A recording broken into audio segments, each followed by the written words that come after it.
मी श्रुती. महासप्ताह या आमच्या महाराष्ट्र विशेष बुलेटिनमध्ये तुमचं अगदी मनापासून स्वागत आहे. या विशेष बुलेटिनमध्ये आपण आढावा घेणार आहोत या आठवड्यातील ठळक घडामोडींचा. पहिली बातमी आहे नाशिकमधून. नाशिकमध्ये मुख्यमंत्री देवेंद्र फडणवीस यांच्या हस्ते ओझर विमानतळ नवीन एकात्मिक टर्मिनल इमारतीच्या बांधकाम आणि विस्तारीकरणाचं भूमिपूजन पार पडलं. ओझर विमानतळाच्या विस्तारीकरणामुळे नाशिकच्या सर्वांगीण विकासाला चालना मिळणार असून यामुळे नाशिक जिल्हा औद्योगिक विकासात भरारी घेईल असा विश्वास मुख्यमंत्री देवेंद्र फडणवीस यांनी यावेळी व्यक्त केलाय. ज्याला आपण संरक्षण क्षेत्रातलं आता जे काही प्रोडक्शन आहे त्याच्यामध्ये HALच्या माध्यमातून मोठ्या प्रमाणात प्रोडक्शन सुरू झालेलं आहे. नवीन चांगल्या ऑर्डर्स मिळालेल्या आहेत, ज्यामुळे रोजगाराची निर्मिती होणार आहे, ज्यामुळे मोठ्या प्रमाणात अँसिलरी युनिट्स या ठिकाणी तयार होणार आहेत. आणि म्हणून मला असं वाटतं की एक प्रकारे आजचा दिवस हा केवळ एका एअरपोर्टच्या भूमिपूजनाचा दिवस नाही आहे, तर इथनं केवळ विमान भरारी घेणार नाही, इथनं नाशिकचा विकास भरारी घेईल, हे या ठिकाणी मला आपल्या सर्वांना सांगायचं आहे. या पुढची बातमी आहे मुंबईतून. मुंबईकरांना आता म्युझिकल रस्त्याचा अनुभव घेता येणार आहे. नरिमन पॉइंट ते वरळी या मार्गावरून तुम्ही प्रवास करत असाल आणि तुमच्या गाडीचा वेग 60 ते 70 किलोमीटर प्रति तासाच्या दरम्यान असेल तर तुम्हाला थेट गाणं ऐकायला मिळणार आहे. गाडीचे टायर्स आणि रस्त्यावर बसवण्यात आलेल्या खास पट्ट्या यांच्या घर्षणातून अशी जादू घडेल की तुम्हाला जय हो या गाण्याचे सूर ऐकू येतील. या अनोख्या मेलडी रोडचं लोकार्पण मुख्यमंत्री देवेंद्र फडणवीस आणि उपमुख्यमंत्री एकनाथ शिंदे यांच्या हस्ते नुकतंच पार पडलंय.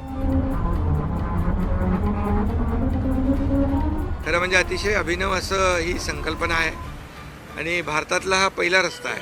आता 500 मीटर आहे, वाढत जाईल आणि खऱ्या अर्थाने मुंबईकरांच्या मनामध्ये देशभक्ती जागृत करणारा हा संगीतमय रस्ता या ठिकाणी मुंबई महापालिका आणि आपले राहुल शेवाळे यांच्या संकल्पनेतून झालेला आहे. वळूयात पुढच्या बातमीकडे.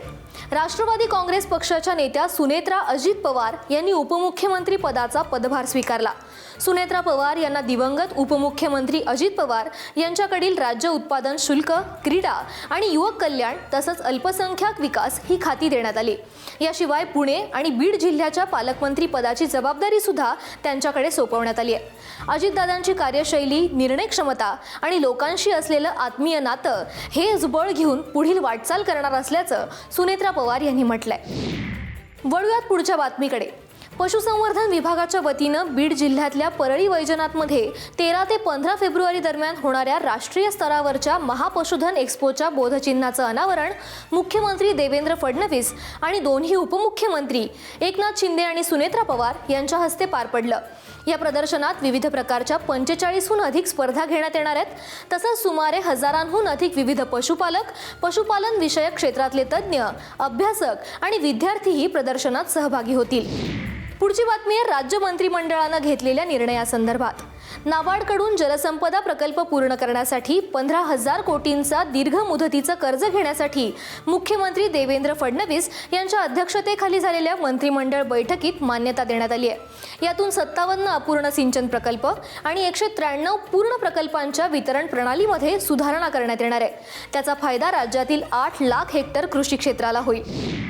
मंत्रिमंडळ बैठकीत घेतला गेलेला आणखी एक निर्णय जो इंदापूर तालुक्यातील औद्योगिक विकासाच्या दृष्टीने महत्त्वाचा आहे तो म्हणजे महाराष्ट्र राज्य शेती महामंडळाच्या रत्नपुरी मळ्यातील तब्बल 1000 एकर जमीन महाराष्ट्र औद्योगिक विकास महामंडळाकडे हस्तांतरित करण्याचा निर्णय मंत्रिमंडळानं घेतलाय.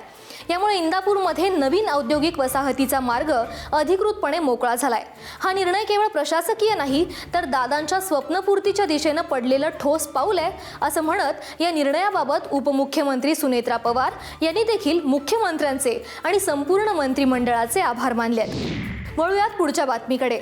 नवी दिल्लीतील कर्तव्य पथावर प्रजासत्ताक दिनी सादर झालेल्या महाराष्ट्राच्या चित्ररथानं देशात प्रथम क्रमांक पटकावला. लाडक्या गणरायाच्या उत्सवाचं दर्शन या चित्ररथाच्या माध्यमातून घडवण्यात आलं.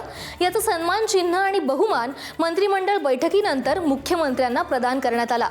मुख्यमंत्र्यांनी चित्ररथाच्या यशाचं आणि चमूचं भरभरून कौतुक केलंय. या बातमीसह बुलेटिनमध्ये वेळ झाली आहे इथेच थांबण्याची. ताज्या अपडेट्स जाणून घेण्यासाठी पाहत रहा ABP माझा.